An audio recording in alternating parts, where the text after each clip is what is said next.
Hi guys, welcome to my new blog. সকালের টিফিনে আমি নাড়ু খেলাম। নাড়ু খেয়ে আমি সেলাই কাজ জানি না। আমার নিজের কাপড়গুলো আমি নিজেই সেলাই করি। তারপর চলে গেলাম স্নান করতে। স্নান করে এসে ভাত খেয়ে দইটা খেলাম। দই খেয়ে তারপর এই চকলেটটা খেলাম।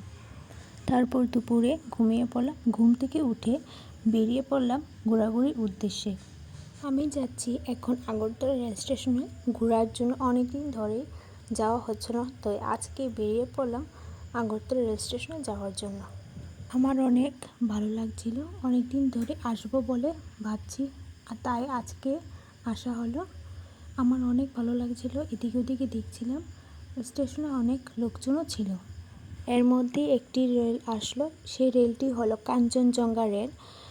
রেল থেকে অনেক লোকজন বেরিয়ে যার যার বাড়ির উদ্দেশ্যে যাওয়ার জন্য রওনা হলো। তারপর আমরা এখান থেকে বের হয়ে বাড়ির উদ্দেশ্যে রওনা হলাম। ফাইনালি আমরা বাড়িতে চলে আসলাম। বাড়িতে এসে আমি দুটো বনরুটি খেলাম। তারপর আমি পড়তে বসলাম, কারণ আমার সেমিস্টার এক্সাম ছিল। তারপর আমি ভাত খেলাম, ভাত খেয়ে ওষুধ খেলাম, ওষুধ খেয়ে ঘুমিয়ে পড়লাম। তো আমার ব্লগটা কীরকম লাগলো তোমরা সবাই অবশ্যই জানাবে।